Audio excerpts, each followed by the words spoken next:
Out of the Basement, Youth Cultural Production in Practice and in Policy.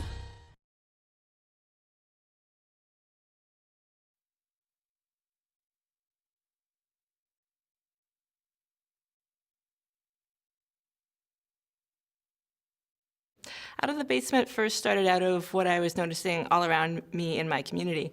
I live in Montreal. Specifically in our Marland neighborhood, we have one of the highest densities of creative workers in the country. So all around me in my community, I'm noticing young people who are trying to make a living out of their creative projects in these small scale kind of ways. So that could be visual art, music, theater, dance, blogging, you name it. And I was really watching and seeing the struggles of my peers in my community and observing that.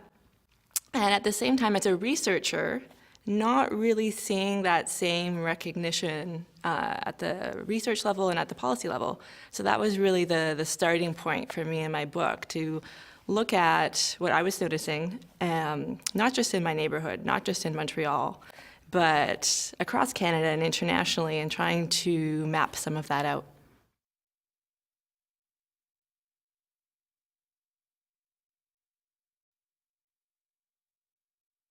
Cultural production is making culture, right? And a lot of the things that I look at might be activities that we might have formerly called hobbies, things that young people were doing for fun.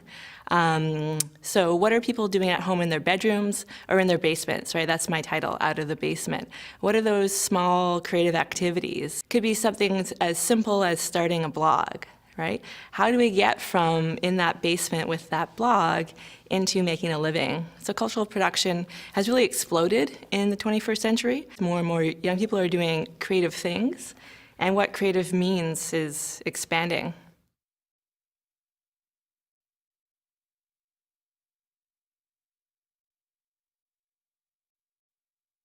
What I was wanting to achieve is to give the opportunity for youth to tell their stories in their own words. So what I was noticing is a lack of understanding or recognition of these youth experiences in various places, in academic work, in policy work. I wasn't hearing these youth stories when I went looking for them. So I thought in my book I would go find them myself and speak to people about their experiences. I'm really interested in the process. What is this process like of making a living, getting out of the basement? How do young people do that? Because it's not easy, it's not straightforward, it's not always intuitive or taught in schools. So in order to map out some of that process, I went to people who were doing it, still kind of figuring that out, and wanted to listen to what they had to say.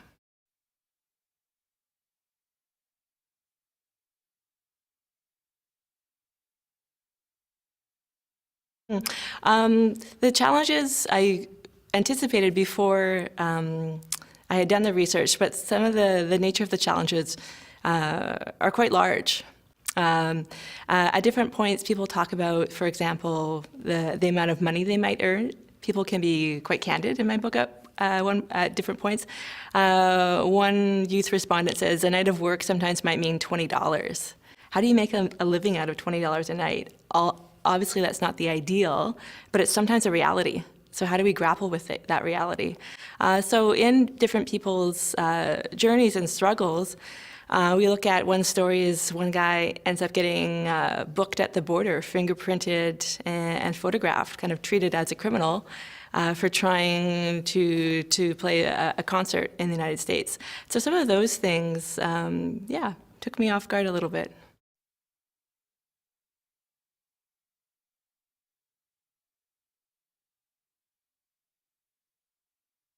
I was interested in youth life pathways, and I was specifically looking at this transition period in the youth life course between finishing formal education and being firmly in place in the workforce. And what I found out is that transition is getting longer and longer for many young people. So between school and work in a creative field, what does that look like? What is the process of working between those two more definite life phases? So that was my original impetus.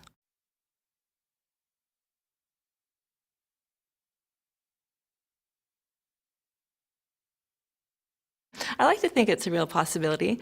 I think the type of experiences that I'm talking about are increasingly getting traction, and there's more and more visibility around some of these issues.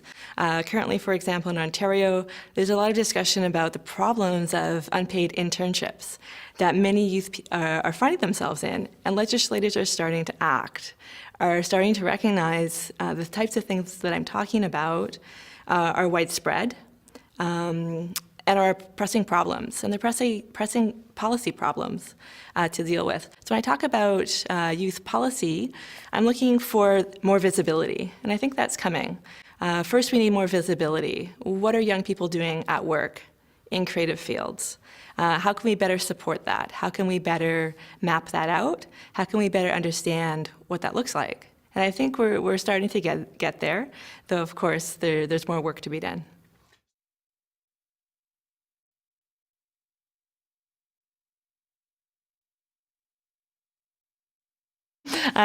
One of my main lines of argument is we need to understand the blogging, or whatever it is, the cultural production, as work.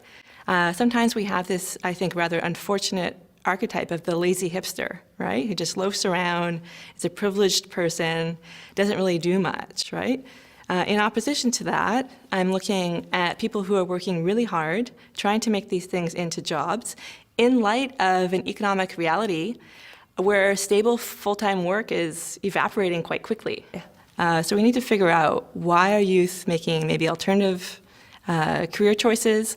Why are they underemployed or unemployed? How can we better support that so that we do have a kind of a more secure, sustainable economic growth?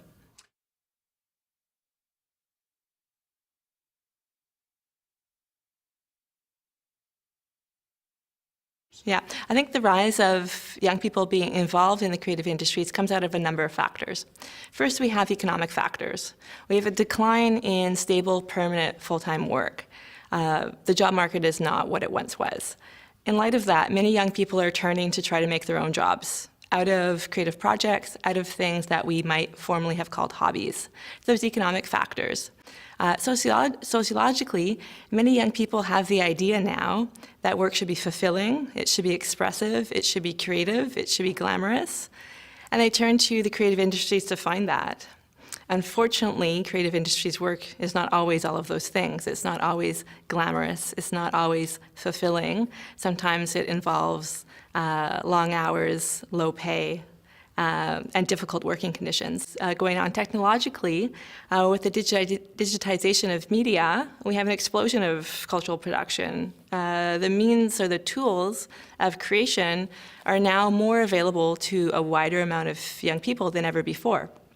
That doesn't mean, though, that it's necessarily easier to make a living, right? We have more people basically on the job market trying to make a go of these creative careers, so it becomes even more difficult.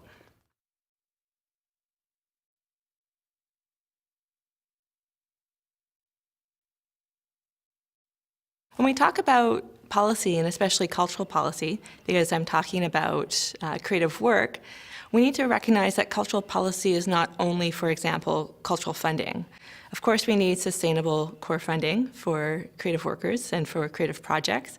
At the same time, we find cultural policy sometimes in unlikely places, and I find some of these in my book. Things like permits, zoning, so now we're talking about urban planning, employment visas. Those are areas that fit within my definition of cultural policy. In my book, I look at things like postering fines here in Montreal. I look at noise bylaws and tickets given out to music venues. Those are also part of a policy project that needs to be addressed. If we're going to support young people, if we're going to get on board with the fact that increasingly young people are turning to creative fields for employment reasons, we also need to get on board and figure out how to better support that through cultural policy, through public policy, that looks at the kind of multifaceted areas that young people are touching upon and working in.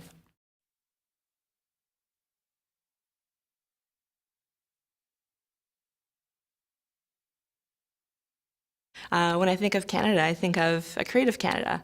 So that's important to register that this is tangible, this is work.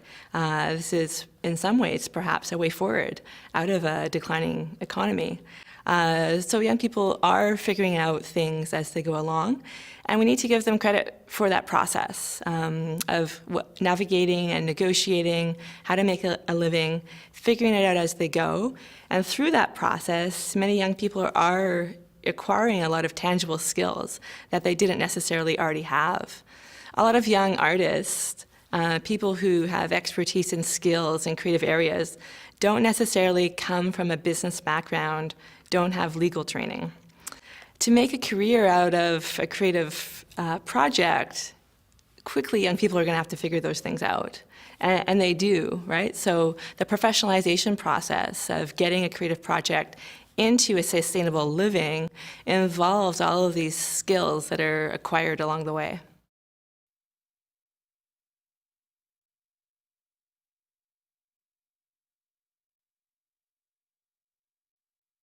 I think we need both generations to read it. We need understanding on both ends. From the youth demographic, I get a lot of positive feedback from those people because they see, in part, validation of their work. That hasn't always been recognized as work. I hear things like, finally someone is talking about this, thank you, that I'm bringing these issues to the foreground. So young people do read it and have read it and find a framework to understand a process that they might individually be in alone, that often can be a struggle or a challenge. So it's, in part, for a young audience, a validating experience to look at my book and to recognize this is widespread. This is across the country, and this is international, this process that I'm in. On the other hand, we need awareness from policy circles, from more established generations. Those people have power. Those people have power to make change. So we need that awareness and that visibility of what young people are doing. In my book, I look at the difference between emerging practices and established ones. If we continue to fund and support established practices, at some point they're going to become obsolete. Where we put our attention, our money, our resources needs to align with future directions, with where economies are moving, with where culture is moving, where young people are moving. We need to understand that so that our policy directions, our economic directions, and our culture directions match what young people are building from the ground up. Out of the Basement: Youth Cultural Production in Practice and in Policy. Written by Miranda Campbell. Published by McGill Queen's University Press.